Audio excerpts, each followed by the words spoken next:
आप देख रहे हैं राष्ट्रीय हिंदी न्यूज। नमस्कार, आप देख रहे हैं राष्ट्रीय हिंदी न्यूज और मैं हूं आपके साथ सार्विका श्रीवास्तव। रुक करते हैं खबर की ओर। मेरठ में आयोजित सौंदर्य शास्त्र अंतर्राष्ट्रीय साहित्यिक समारोह में डिब्रूगढ़ की उदयमान लेखिका रेखा मोरदानी पुरस्कृत। आपको बता दें कि हाल ही में मेरठ में आयोजित सौंदर्य शास्त्र अंतर्राष्ट्रीय साहित्यिक कार्यक्रम में डिब्रूगढ़ की नवोदित लेखिका रेखा मोरदानी को उनकी नवीनतम पुस्तक ब्लड सॉइल के लिए विशेष पुरस्कार से पुरस्कृत किया गया। लेखिका ने अपने इस पुस्तक में स्वाधीनता संग्राम के 1940 और 1947 के कालखंड को बड़े ही मार्मिक रूप से दर्शाया है। वीरांगना कनकलता बरुआ के साथ ही समकालीन स्वतंत्रता सेनानियों से जुड़े रोमहर्षक लम्हों को बखूबी चित्रित किया गया है।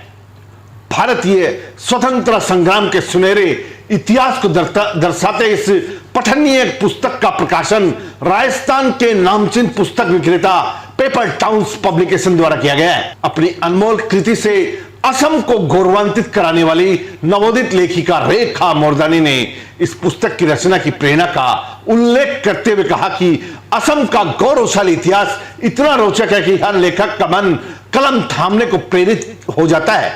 ऐसे में हमारे दर्शकों को बताते चले कि भारतीय इतिहास विश्व का सबसे ज्यादा शोध किया गया इतिहास माना जाता है। हमारे देश की स्वतंत्रता संग्राम की कहानी पावन ग्रंथों के समतुल्य मानी जाती है। वीर सेनानियों की कुर्बानी आज भी देश के नागरिकों को देश हित में जान न्यौछावर करने का संदेश देती है। उदयमान लेखिका रेखा मोरदानी की नवीन रचना देश के युवा वर्ग में देशभक्ति की भावना संचार करने में अवश्य सक्षम होगी। डिब्रूगढ़ से कैमरा पर्सन मुन्ना घटवाल के साथ अरुण कुमार जैन की विशेष रिपोर्ट। एक्चुअली ये जो इवेंट हुआ था, लिटरेरी इवेंट था, ये मेरठ में हुआ था, यूपी में। तो वहाँ बुलाया गया था। वहाँ पे बहुत सारे लोग आए थे, अलग अलग फील्ड से, लिटरेचर से रिलेटेड थे, जो एजुकेशनिस्ट थे, कॉलमनिस्ट थे, मीडिया न्यूज़पेपर से रिलेटेड, तो काफ़ी लोग आए थे। तो वहाँ पे काफ़ी लोगों को पुरस्कृत किया गया था, बहुत लोगों को अवार्ड मिला था, उनमें से एक मैं भी थी नॉमिनी।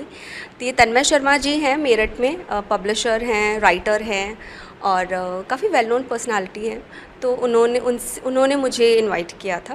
उन्होंने मुझे एक बार पहले भी इनवाइट किया था, पर तब मैं जा नहीं पाई थी। बट मेरी सेकंड बुक के बाद उन्होंने मुझे बुलाया तो मैं बिल्कुल चली गई। वहाँ हम बुक्स के बारे में बात करते हैं, अपनी बुक्स के बारे में बताते हैं लोगों को कि हमने किस मैटर पे बुक लिखी है, और काफ़ी सारे लोगों से कनेक्शन होते हैं। तो बहुत अच्छा इवेंट था। वहाँ मैं रुकी काफ़ी और बहुत अच्छा लगा वहाँ जाकर। अवार्ड मिला उस चीज़ के लिए, तो और भी अच्छा लगा। तो इससे क्या होते हैं, हम एनकरेज होते हैं कि हम और भी ज़्यादा अच्छा लिख सकते हैं। अब ये सब्जेक्ट जो है इस बुक का, ये फ्रीडम फाइटिंग के ऊपर लिखी हुई है बुक। एक्चुअली जो एरा था 1940 से 1947 के बीच का जो एरा था, जब क्विट इंडिया मूवमेंट हमारे कंट्री में, देश में लाया गया था, तब असम से कितने लोग निकले थे बाहर लड़ने के लिए। एक्चुअली असम का बहुत बड़ा कंट्रीब्यूशन है, हमारी जो ओवरऑल इंडियन स्ट्रगल है, फ्रीडम फाइटिंग है, उसमें असम का बहुत बड़ा कंट्रीब्यूशन है। बट बहुत कम लोग जानते हैं कि यहाँ से कौन कौन फ्रीडम फाइटर्स थे जो लड़े थे।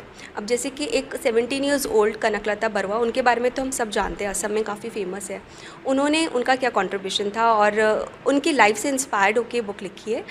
ऑल्दो ये बुक फिक्शनल है, काल्पनिक है, लेकिन उनकी जो लाइफ है उसमें से ट्रू इंसिडेंट्स को लेकर मैंने इस किताब को लिखा है। कुशाल कुंवर थे, यहाँ के असम के ही थे, वो भी फ्रीडम फाइटर।